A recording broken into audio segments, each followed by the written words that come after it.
Sebelum saya masuk di politik itu kan saya dulu kerja di OPD. Kalau dulu kita menangani satu titik pekerjaan masalah pelatihan karena saya ada di Balai Latihan Kerja. Kalau masuk di politik ini karena saya ada di Komisi C ya komplek harus saya tangani. Kenapa yang nggak suka duren? Apa ilat yang itu ilat desa aku gak suka duren. Kenapa kok RTH itu penting gitu ya? Iya. Itu kan istilahnya jantungnya wilayah kabupaten. Melalui podcast ini dari pihak pemerintah daerah khususnya kebudayaan ada perhatian menangani semua seni yang ada di wilayah Kabupaten Jombang sehingga seni itu hidup.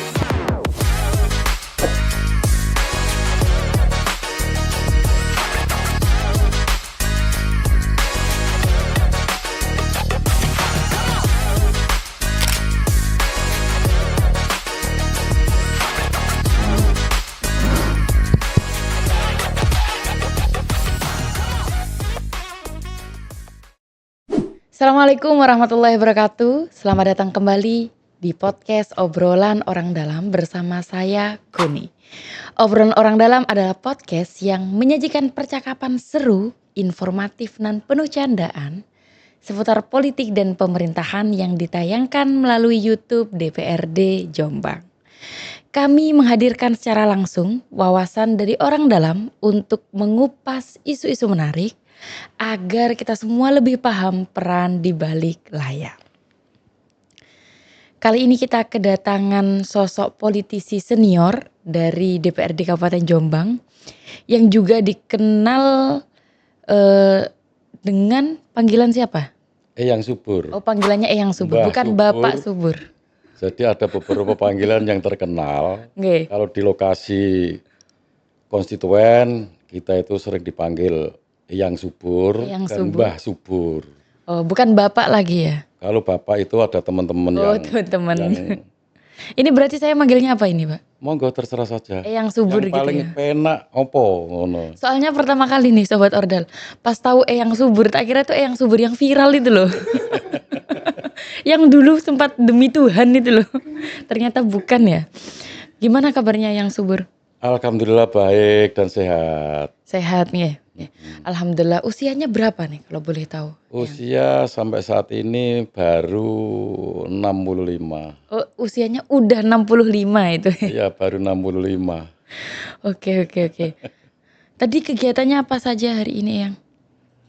Tadi pagi masih ada acara partai di Gerak Gus Dur sama Pak Halim.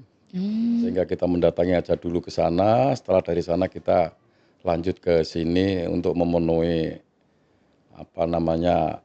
Undangan kegiatan yang podcast. ada di sini. Sebelumnya udah pernah apa belum nih Eyang datang ke podcast untuk bercerita, berbagi pengalaman?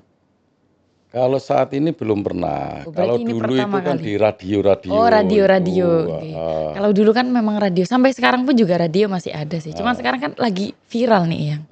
Podcast itu. Kalau radio-radio sering dulu, Oke. zaman masih muda lah. Berarti sekarang udah nggak muda lagi. Sudah, kita harus mengakui sudah 65 tahun usia ini. Lagi yang penting sehat selalu ya Eyang ya. Baik, tema kita hari ini adalah tentang menata kota dan merawat budaya, gitu ya teman-teman. Jadi Sobat Ordal, tonton podcast ini sampai selesai. Oke, masuk ke pertanyaan nih Eyang. Setiap tokoh kan pasti punya cerita. Eyang juga sebagai politisi senior ya, bisa dibilang senior, pasti juga punya banyak cerita gitu. Aku nih penasaran nih Eyang, gimana sih perjalanan seorang Eyang Subur, perjalanan singkat aja sebelum bisa berada di gedung DPRD Jombang ini? Perjalanan singkat saya, Nggih. maksudnya perjalanan singkat Awal mula ke politik nih. sebelum saya masuk di politik. Iya, betul. Begini, sebelum saya masuk di politik itu kan saya dulu kerja di OPD. Artinya kerja di salah satu pemerintahan, khususnya saya di Dinas Tenaga Kerja Prop Jatim. Sebelum di Dinas Tenaga Kerja Prop Jatim itu dulu Masuknya saya itu di Departemen Tenaga Kerja. Karena ada undang-undang otonomi daerah, kita masuk di provinsi, masuklah di Dinas Tenaga Kerja. Di Dinas Tenaga Kerja dibagi beberapa pekerjaan di sana, ada beberapa bidang, kebetulan saya masuk di bidang pelatihan. Nah, Nggih. di bidang pelatihan itu saya ditaruh di Balai Latihan Kerja. Oh, di BLK tuh. Di Balai Latihan Kerja milik Disnaker Provinsi, saya ditaruh di Balai Latihan Kerja yang ada di Kabupaten Jombang. Oh, berarti aslinya asli mana ya? Asli Oh, Jombang. asli Jombang. Tapi kerjanya awalnya di OPD Provinsi Jawa Timur. Di departemen dulu. Oh, di departemen dulu. Di Iya. Departemen Tenaga Kerja dulu. Karena dulu kan ada otonomi daerah di tahun 2000 ya, di tahun 2000 itu kita masuk di provinsi. Nggih, nggih. Itu. Jadi kalau saya masuknya bekerja di tenaga kerja ya mulai tahun 82. Mulai tahun 82. Iya. Oh, itu tapi kan belum ke politik kan ya, Eyang ya? Saya belum, baru Kerja kerja di profesional ya. pemerintahan. Di pemerintahan. Oke, oke, oke. Terus ke DPR-nya ini berapa periode ya? Saya di DPR-nya itu masuk di periode yang kedua. Oh, ini kedua. Ya, Oh, berarti pertama kali mencalonkan ketika usia? pertama kali mencalonkan saya setelah pensiun. Oh, setelah pensiun Nanti baru. pensiun tahun 2018, bulan 6, bulan 7 saya langsung bergabung di politik melalui Partai Kebangkitan Bangsa. Berarti produktif sekali ya dari muda sampai sekarang. Alhamdulillah berkat teman-teman, doa teman-teman ini sehingga masih produktif sampai sekarang. Oke, ini berarti masuk periode Kedua, ada di komisi C ya, Eyang? di Komisi C. Awalnya itu di Komisi D 1,5 tahun, terus dipindah di Komisi C sampai sekarang. Oke. Jadi Eyang Subur ini masuk periode kedua, kemudian saat ini ada di komisi C. Dulu Komisi periode C. pertama ada di komisi D, tapi hanya komisi D. 1,5 tahun. Berarti Ya, C terus sekarang C lagi. C lagi ya. Oke, Sobat Ardal mungkin lupa ya, apa sih tupoksi dari komisi C ini? Mari kita dengarkan penjelasan singkat dari Eyang Subur. Bisa dijelasin nggak, Eyang? Siap, Apa sih siap. singkat-singkat dan tupoksi apa yang paling menjadi perhatian dari Eyang Subur sendiri? Tupoksi dari Komisi 3 gitu ya, Komisi C gitu ya. Komisi C, betul ya. Komisi C itu kemarin saya punya catatan. Memang kalau mitra kerjanya kita kan ada pada PUPR, pada Perkim, pada lingkungan hidup, pada perhubungan gitu ya, yang ada di situ. Ya berarti kita urusan pemerintah di bidang pekerjaan umum ya, termasuk penataan ruang dan pertahanan ya. Nggih. Lalu di bidang lingkungan hidup dan bidang tata kota. Lalu ada bidang pemerintahan bidang perhubungan ya, di perhubungan ada urusan pemerintahan bidang komunikasi dan informasi, lalu ada maksudnya mitra kerja kita di sana termasuk pemerintahan bidang perumahan rakyat dan kawasan pemukiman. Itu yang ada di Komisi C, termasuk ada penunjang urusan pemerintahan di bidang perencanaan dan di bidang penelitian dan pengembangan tata kota. Itu bagian daripada Komisi C ya. Lain lagi kalau kita sudah bicara Komisi C, kita bicara dengan seluruh komisi, artinya seluruh komisi yang ada di DPRD, baik A, B, C, D ya. Tapi fokus kita saat ini kan ada di C, tapi bolehlah kalau kita sedikit aja kita cuplik masalah tugas wewenang. Komisi mempunyai tugas dan wewenang satu, memastikan terlaksananya kewajiban daerah ya dalam menyelenggarakan urusan pemerintah yang menjadi kewenangan daerah dan kewajiban lain sesuai dengan ketentuan perundang-undangan. Ini secara General. secara besar ya. umum. Terus melakukan pembahasan rencana peraturan-peraturan daerah. Lalu melakukan pembahasan rancangan keputusan DPRD sesuai dengan ruang lingkup daripada tugas Komisi. komisi. Ini kita bicara secara umum ya. Secara umum, nggih. Lalu melakukan pengawasan terhadap pelaksanaan peraturan daerah sesuai dengan ruang lingkup dan tugas Perkomisi. komisi. Nah, itu. Memang banyak kalau Iya. kita mau kupas satu persatu dari tugas komisi, ya, baik A, B, C, D, banyak. Kita ambil garis besarnya saja. Lalu membantu pimpinan DPRD dalam penyelesaian masalah yang disampaikan oleh bupati atau masyarakat kepada DPRD, ya. Oke ya. Menerima, menampung dan membahas serta menindaklanjuti aspirasi masyarakat. Iya. Lalu mengupayakan peningkatan kesejahteraan rakyat di daerah dan melakukan kunjungan kerja komisi atas persetujuan pimpinan DPRD. Jadi DPRD sendiri itu sesuai dengan komisi, kalau kita mau kunjungan kerja, tidak mendapat persetujuan ketua DPR juga tidak bisa. Nanti semua harus ada Persetujuan dari persetujuannya. Ketua DPR. Nah, Nggih. lalu mengadakan rapat-rapat dengan pendapat dengan konstituen. Sering Pak, kalau yang subur sering ke daerah konstituen? Ya sering banget, Oh sering banget sering ya? banget. Nah, Daerah konstituennya mana yang? kebetulan ada 4 kecamatan di Kecamatan Mojo Agung, Mojowarno, Bareng, dan Wonosalam. Berarti sering ke 4 daerah itu ya yang? Sering ya kita mensosialisasikan masalah tugas-tugas pokok DPR dan masalah kepentingan-kepentingan apa yang ada di wilayah tersebut. Nggih. Lalu mengajukan usul kepada pimpinan DPRD yang termasuk dalam lingkup bidang kekomisian. Nah ini ya, Iya. kekomisian. Berarti kalau komisi C ya tupoksinya Ya, komisi sesuai C dengan yang saja. saya sampaikan tadi. Iya. Memberikan laporan tertulis kepada pimpinan tentang hasil pelaksanaan tugas yang selama ini kita lakukan. Baik tugas kunjungan kerja maupun tugas-tugas lain seperti tugas reses ya. Oke. Reses itu juga setelah reses kita juga harus membuat laporan. Laporan hasil daripada reses di wilayah masing-masing dapil ya itu. Nggih. Nggih. Banyak kan? Iya nggak, kalau disebutin satu-satu mungkin nggak bakal selesai-selesai nanti ini. Nah, ya, Nanti ini ini nggak tanya-tanya nanti. kita ngambil garis besarnya aja di situ. Betul, Nah, ya baik ya. Tetapi melihat usianya Eyang yang udah 65 tahun, kemudian juga dulu ketika masih muda kan juga bekerja di banyak, tadi kan udah disebutin Eyang kan, ya. berpindah-pindah gitu. Apa Eyang ada kesusahan nggak atau ada perbedaan nggak Eyang?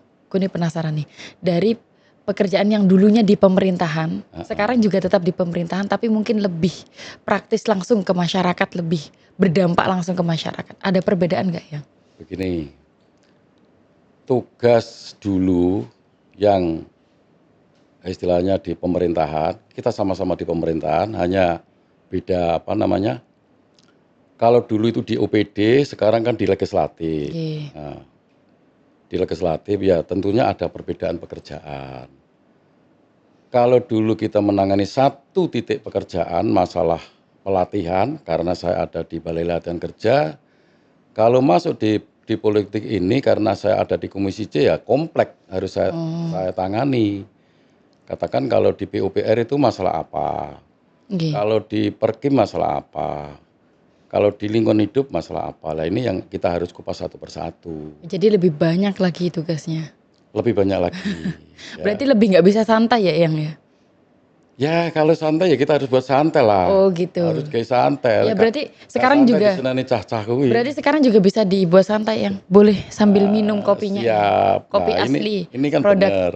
Kalau dibuat daerah santai, konstituen Eyang. ngomong terus kan jongkong ngiler. Yang penting sekarang harus ngopi kan gitu toh. Itu produk asli Wonosalam Eyang. Kopinya langsung tak pegang, tidak pakai lepek aku ya. Senengannya langsung. Tim kopi Pakai gula apa enggak, Yang? Kopinya ini cukup jelas, cukup enak. Ya. Soalnya produk asli Wonosalam, ya. Oh ya, itu wilayah saya, Iya, daerah wilayahku, konstituen. wilayah konstituenku atau wilayah dapil saya di sana. Daerah Wonosalam, ya. Ya, Masih makan durian, Yang? kebetulan saya durian nggak suka. Oh, enggak suka. Wah, Kebetulan. jarang ini. Kebetulan durian nggak suka, karena baunya aja sudah ngeluh aku. Oh, gitu. Iya. Biasanya orang yang nggak suka durian nih banyak yang suka, banyak yang nyukain orang kayak Eyang tuh. Soalnya jatahnya kan nanti nggak berkurang. Akhirnya Makan duriannya. durian itu ya dipakai yang lain, bukan Iya, aku. enak juga. Suka durian, kebanyakan durian enak terus. Kenapa yang nggak suka durian? Apa ilat yang itu ilat deso aku gak suka durian Iya, gitu. padahal durian enak, enak banget. Ya ini kebetulan aja. Oke. Oke. Masuk pertanyaan selanjutnya nih, Yang. Tadi kan tugas Komisi C juga salah satunya ke banyak OPD ya, Yang ya. Ya sesuai dengan mitra kerja. Iya, sesuai dengan mitra. Kemudian gimana sih cara Komisi C ini memastikan OPD itu tetap on the record. Jadi kayak tetap di tracknya gitu loh, Yang. Jadi dan juga gimana caranya OPD ini punya dampak ke masyarakat, maksimal dampaknya ke masyarakat. Ya semua pekerjaan itu berdampak ke masyarakat. Semua pekerjaan.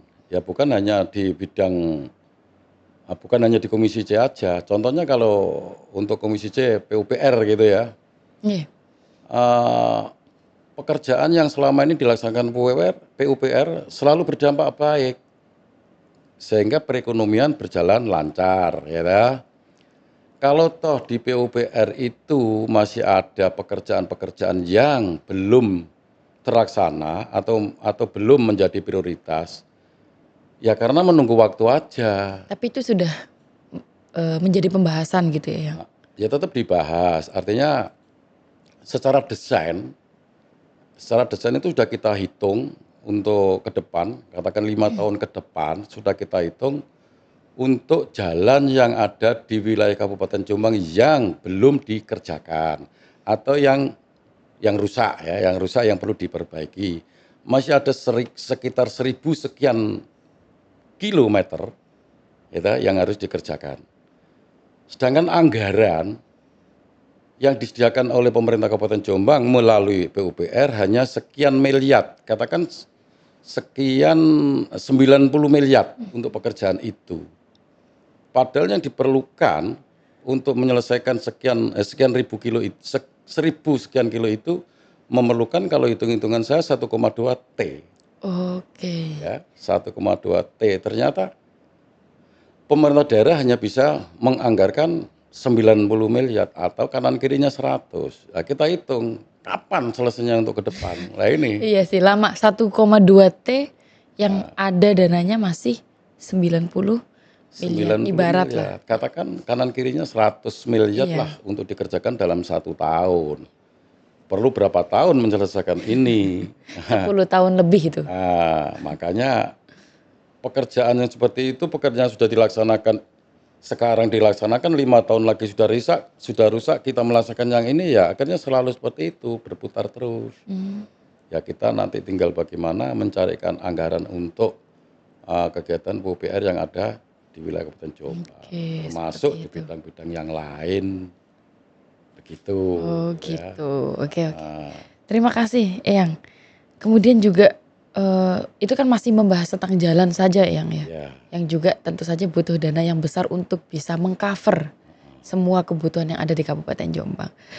Kalau Kuni melihat data yang ya tentang RTH, ruang terbuka hijau di Jombang ini, kalau Kuni tidak salah, masih ada sekitar 16,5% Mm-mm. dari total wilayah kota. Tentu saja ini masih jauh dari target Undang-Undang nomor 26 tahun 2007 yang menargetkan minimal 30% dari suatu kota memiliki RTH. Gitu. Kalau menurut Eyang sendiri, kenapa sih taman kota atau RTH itu penting? Kalau buat Eyang sendiri nih. Nah, begini, kenapa kok RTH itu penting gitu ya? Iya. Itu kan istilahnya jantungnya wilayah kabupaten, ya. Jantungnya wilayah kabupaten. Kalau toh kalau diibaratkan untuk kita sendiri, untuk pernapasan kita, gitu lah, untuk pernapasan kita, sehingga diperlukan kalau untuk wilayah kabupaten diperlukan RTH, ya dah, ruang Terbuka hijau. terbuka hijau. Itu memang penting.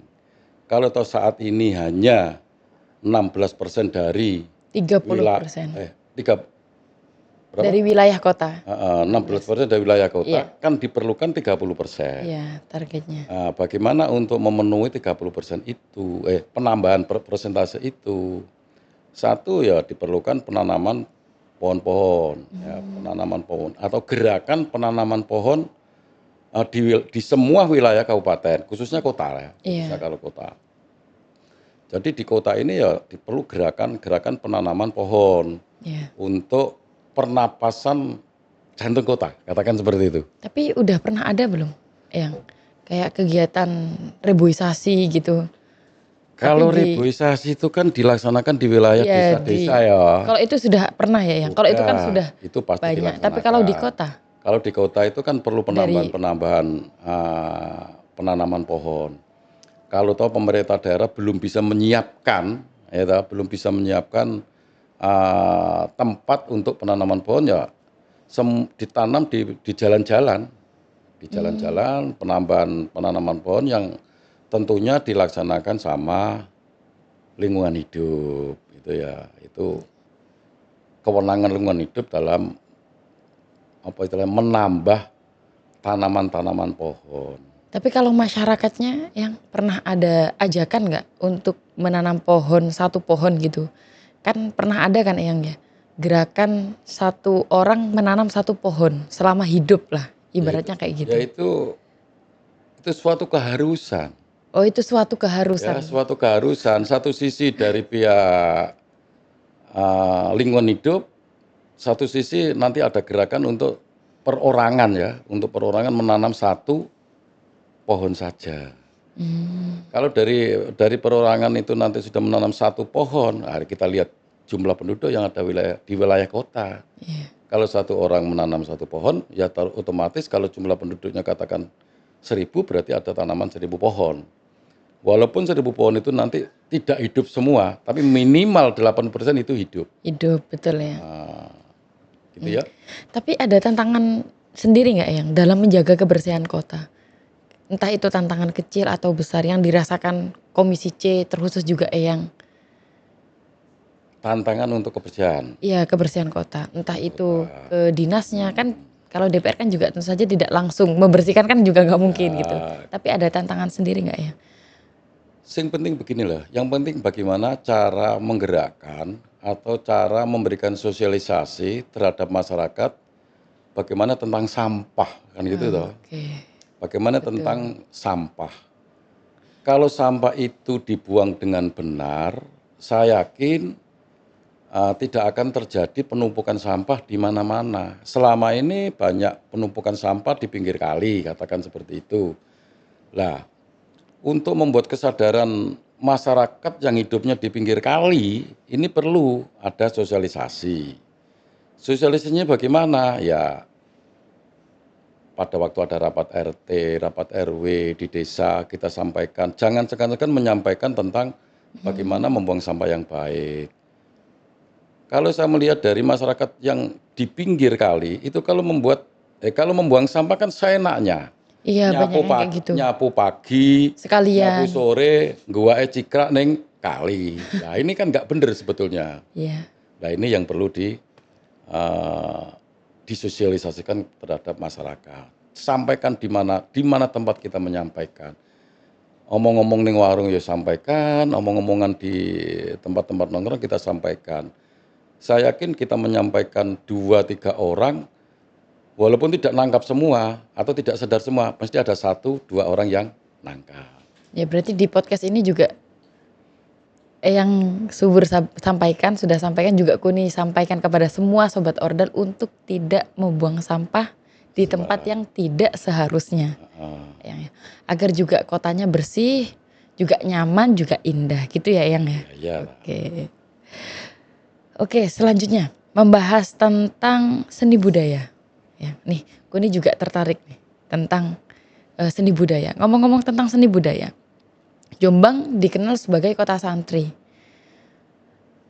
Kemudian juga dikenal dengan kota seni, salah satu kota seni. Tapi fasilitasnya menurutnya Eyang Subur apakah sudah memadai atau masih perlu perbaikan? Fasilitas untuk mewadai seni, maksudnya kan ke Ya, sana toh. betul. Kalau fasilitas untuk mewadai seni itu saya kira cukup ya kalau kalau fasilitasnya ya. Ya, fasilitas ya. Sekarang bagaimana membangun, menghidupkan seni itu dulu, Oke. ya. Seni itu perlu dibangun, dihidupkan, seni-seni yang ada di wilayah Kabupaten Jombang. Contohnya, selama ini ada seni yang di wilayah utara Brantas, khususnya di Kecamatan Kabut, desanya Desa Manduro, itu ada seni sandur, Sandur. ya, kesenian sandur. Sampai sekarang masih ada ya, Yang? Masih ada. Lah, kesenian sandur itu perlu dihidupkan. Walaupun saat ini sudah hidup dan sudah dimasukkan di Mulok. Oke. Pada saat itu kita memang gerakkan, pada saat awal di Komisi D itu saya gerakkan untuk kesenian sandur, bahkan kita fasilitasi untuk tampil setiap bulan selama 1 tahun, sehingga pada waktu itu sehingga sudah diramulah sama Diknas menjadi Mulok, muatan lokal yang ada di Wilayah BSD, Jombang. ya. Di Jombang. Di Itu Jombang. Mulok di Jombang. Iya. Sandur, oke. Tapi kalau Yang Subur melihat seni yang ada di Jombang, gimana ya? Makanya seni yang ada di Jombang itu perlu dihidupkan. Perlu dihidupkan. Berarti kan begini, kalau seni yang perlu dihidupkan kan berarti seni yang saat ini ada, itu kan mati suri. Iya. Banyak seni yang ada di Jombang itu ya, ada contohnya seni sandur. Yang di Sumombito itu ada seni, nggak paham saya, seni apa itu namanya, kayak model-model ketoprak tapi Islami, ya ta. Terus ada seni bantengan. Bantengan itu kan podo ambek jaranan. Iya. Ada jatilan, ya ta. Jatilan beda dengan Beda, jatilan, jaranan itu ada di Jombang. Termasuk ada seni wayang. Wayang itu kalau di Jombang ada dua versi ya. Versi Jawa Timuran dan versi Jawa Tengahan. Nah, istilah orang masyarakat mengatakan itu begini, versi Kulonan dan versi Timuran, Aitanan. Nah, itu. Ini juga perlu dihidupkan. Karena apa? Sekarang itu pepadi, persatuan dalang-dalang yang ada di Jombang ini sudah tidak bisa gerak apa-apa. Karena apa? Karena sudah tidak, dari pihak pemerintah daerah sudah mungkin sudah kurang apa, dalam arti kurang perhatian. Kurang perhatian. Padahal seni-seni itu kalau hidup kan juga bisa jadi nilai Kurang tawar perhatian. Nah, Kabupaten Jombang. ini semoga melalui podcast ini dari pihak pemerintah daerah, khususnya kebudayaan, ada perhatian menangani semua seni yang ada di wilayah Kabupaten Jombang, sehingga seni itu hidup, baik wayang, ludruk, dan lain-lain. Iya. Ya, ini memang perlu dihidupkan, betul-betul perlu dihidupkan ini. Sayang sekali soalnya kalau sampai tergerus zaman. Tapi Kuni sendiri juga masih belum tahu sih seni-seni yang ada di Kabupaten Jombang, karena juga mungkin bingung kalau mau lihat itu di mana gitu ya. Kalau mau menyaksikan seni yang ada di Kabupaten Jombang tuh lihatnya di mana gitu kan. Kalau di rumah Kuni sendiri kan emang jarang gitu kayak. Oh, kan begini. Kan ada ruang untuk penampilan toh. Namanya gedung kesenian. Oh iya, gedung kesenian yang di Kalau gedung kesenian itu kan tempat untuk menampilkan kegiatan budaya yang ada di wilayah Kabupaten Jombang. Kesenian apapun. itu setiap hari apa gimana ya? Nggak, artinya itu perlu ditampilkan kembali. Oke, ditampilkan kembali. Perlu ditampilkan kembali, entah dalam 1 tahun sekali atau 2-3 bulan sekali, sehingga kesenian itu bisa hidup. Kan kita melihat dari pekerja-pekerja seni kan banyak nganggur karena sudah kurang perhatian, gitu ya. nek ana wong nanggap seni ya beda meneh ya. Atau kalau Iya. ada orang nanggap seni baik ludruk, wayang atau apaan, itu beda lagi. Pelaku-pelaku seni jalan pada saat itu. Oke. Itu kalau kita bicara seni budaya yang ada di wilayah Kabupaten Jombang. Jombang. Ya kebetulan aku suka seni. Oh, Gitu. Eyang suka seni ya? Heeh. Soal denger-denger juga Eyang pingin bangun atau berinisiatif, kemudian juga bercita-cita untuk punya gedung kesenian nasional di Jombang. Itu idenya dari mana, Yang? Kenapa kok tercetus ide itu? Kalau gedung kesenian itu tidak harus bertaraf Nasional, nasional, yang penting tidak. ada gitu ya, Yang? Bertaraf Jombang pun Oh, tidak ada bertaraf masalah. Jombang. Yang penting bagaimana melestarikan budaya yang ada di wilayah Kabupaten Jombang melalui gedung kesenian yang sudah ada. Jadi Ini memaksimalkan gedung-gedung yang sudah ada, tetapi yang lebih penting adalah menghidupkan seninya menghidupkan itu seni ya, yang yang ada ada di di Kabupaten Jombang. Jombang. Ah, Oh betul. Kemudian, oh tadi yang itu bilang suka seni. Suka apa ya? Seni dalam hal apa? Apa Gini, semua seni? kalau Kan seni, luas sekali seni ya, itu. ya, ya, saya suka seni yang sifatnya leluri. Artinya yang sifatnya leluri itu begini, seni wayang. Nah, kita leluri kesenian wayang yang ada di wilayah Kabupaten Jombang. Nah, kita juga leluri kesenian campur sari yang ada di wilayah Kabupaten Jombang gitu loh. Sehingga kalau bukan kita yang meleluri kesenian budaya yang ada di wilayah Kabupaten Jombang, sapa maneh. Nah ini, ya. Tuh. Kan kita kan minimal seneng dulu. Ya. Kalau nggak suka ya nggak suka, kan berarti gitu. Kebetulan saya suka untuk seni-seni itu. Baik di seni wayang, seni campur sari, dan seni-seni yang lainnya. Gitu. Apalagi nek kena wayang, aku suka banget. Oh, suka sekali ya. Heeh. Oke, oke. Nanti sobat Ordal yang tertarik ke seni mungkin bisa japri yang subur, bisa tanya-tanya nanti. Siap, siap, siap. Baik, podcast ini bisa kalian saksikan di YouTube DPRD Jombang. Kemudian juga jangan lupa subscribe untuk semua sobat Ordal. Juga kalau lagi di Jombang bisa cobain kopi Excelsa yang bisa dibeli di Dekra Nasda. Kemudian juga sobat Ordal yang butuh solusi keuangan, Bank Jatim siap membantu dengan berbagai layanan terbaiknya. Memasuki segmen yang terakhir ya. Oke. Terima kasih atas banyak insight ya yang sudah dibagikan. Apa harapan Eyang untuk Kabupaten Jombang? Yang pertama. Yang kedua, apa harapan Eyang untuk generasi Jombang? Generasi muda yang ada di Jombang. Untuk kabupaten ya. Jombang, betul Kalau ya. untuk Kabupaten Jombang kan, bagaimana membangun kebersamaan untuk wilayah Kabupaten Jombang. Ya, itu memang perlu kebersamaan, tidak bisa satu pihak. Oke. Artinya begini, pembangunan yang dilaksanakan oleh eksekutif, ya, berarti eksekutif sudah mempunyai perencanaan ke depan atau grand design ke depan untuk wilayah Kabupaten Jombang, baik di bidang pemerintahan, di bidang ekonomi, di bidang pembangunan, maupun di bidang kesejahteraan. Nah, ini harus dikolaborasi, semuanya harus berjalan. Ya, semuanya harus berjalan. Siapa komandonya? Tentunya Pak Bupati yang mengomando kegiatan tersebut. Ya. Itu khususnya kalau di wilayah, secara umum di wilayah Kabupaten Jombang. Nah, kegiatan itu kan harus seimbang, ya, harus seimbang, seirama dalam melaksanakan kegiatan tersebut. Kalau satunya pincang, enggak bisa.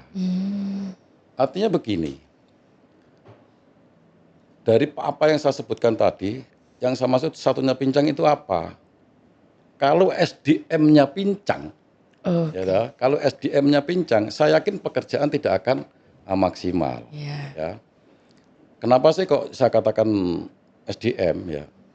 Sebetulnya pembangunan itu tolok ukurnya daripada SDM lalu tenaga kerja. Ya. semua yang bekerja di wilayah Kabupaten Jombang dari yang paling rendah sampai paling tinggi itu sebagai ujung tombaknya pemerintah dalam melaksanakan kegiatan yang ada di wilayah Kabupaten Jombang. Jombang. Tanpa itu enggak bisa. Pincang maksudnya, bukan enggak bisa, pincang. Iya. Ya. Nah kalau udah pincang, berarti semua kegiatan kurang pas atau kurang sempurna. Ya, kurang bisa menghasilkan sesuatu yang maksimal gitu ya, Yang. Termasuk bagaimana peran pemuda. Ya. Iya. Peran pemuda saat ini dari perjalanan kemarin sampai saat ini peran pemuda ya harus mengambil peran. Perannya di bidang apa? Kalau saat ini, ya, peran pemuda itu kan banyak di IT, Iya. ya, kebanyakan di IT. Lah peran pemuda yang saat ini kan dia tidak pernah mau ngambil peran-peran yang zaman-zaman kemarin atau zaman-zaman 5 tahun atau 10 tahun yang lalu. Apa itu contohnya ya? Nah, contohnya kalau peran pemuda mau ngambil di bidang seni, Oke. ya, kan sekarang jarang pemuda itu ngambilnya di bidang seni. Iya. Ya, pemuda seni itu luas ya, kalau katakan seni itu Iya. luas. Nah, sekarang larinya kebanyakan ke IT. IT. Lah ini yang perlu diseimbangkan, ya perlu digerakkan bagaimana pemuda itu punya pilihan. Nggih.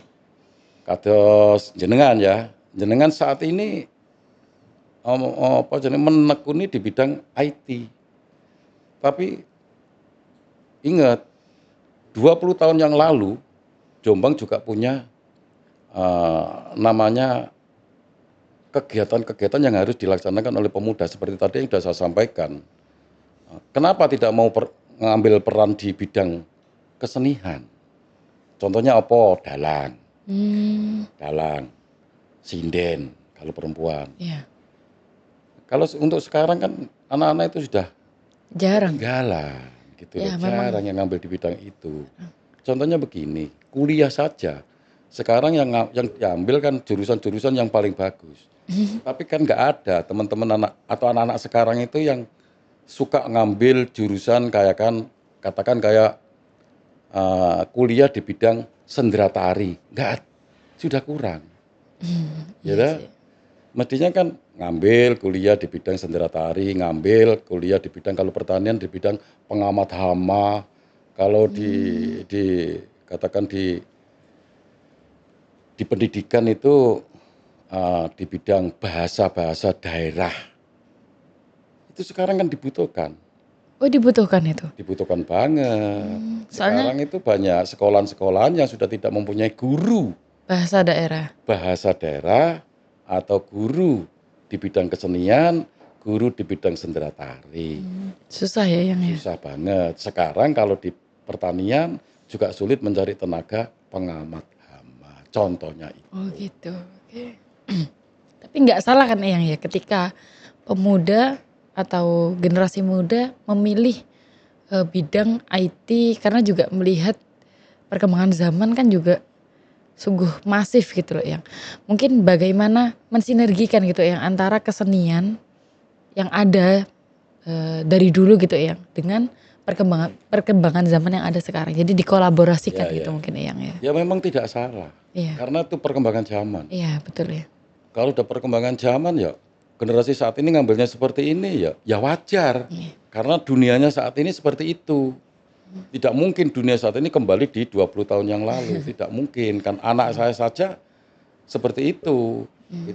Kita anak saya saja sudah seperti itu ngambilnya di dunia saat ini. Tapi jangan lupa pekerjaan yang di dunia dulu juga jangan dilupakan. Karena itu awal dari perjalanan. Ya, awal dari perjalanan sehingga ketemu zaman, kan gitu toh? Iya, sehingga ketemu zaman. betul. Nek biyen zamane gawe surat iku nganggo alat yang diputer-puter gini, lalu ada mesin ketik, sekarang mesin komputer. Ini contoh. Iya. Ini namanya perkembangan zaman. Oke. Tidak salah. Ya, tidak salah memang. Heeh. Tapi tadi mengkolaborasikan lah, jangan sampai juga kesenian-kesenian dahulu tuh sampai hilang, apalagi punah. Kan sayang sekali gitu ya, Yang, ya. Ya, semoga saja peran pemuda bisa mengkolaborasikan kebutuhan zaman saat ini juga kebutuhan zaman yang kemarin-kemarin perlu dihidupkan. Gitu ya. Nah kembali kan tidak mungkin. Iya, tidak mungkin ya. Nah kembali tidak mungkin, tapi melestarikan saat ini atau melaksanakan di zaman saat ini, ya gitu loh. Begitu. Jelas, kalau ndak seperti itu juga ndak bisa. Saya saja orang yang tidak tahu IT. Saya termasuk orang gaptek yang tidak tahu tentang bagaimana memegang laptop. Ya, saya nggak ngerti sama sekali. Karena zaman saya belum ada Belum saat ada itu. tuh. Iya, betul ya. Zaman saya belum ada saat itu dan pada waktu ada saya nggak mau belajar. Oh, Sehingga saya juga nggak bisa. Kan gitu ya. baik. Oke. Heeh. Nggak apa-apa karena kan juga udah jauh sekali ya, Yang. Usia udah 65 tahun kan kalau disuruh mengikuti terus kan juga Ya kita capek. kelabaan, nggak Iya, bisa. betul. Tetap kalah dengan anak-anak muda nek soal IT.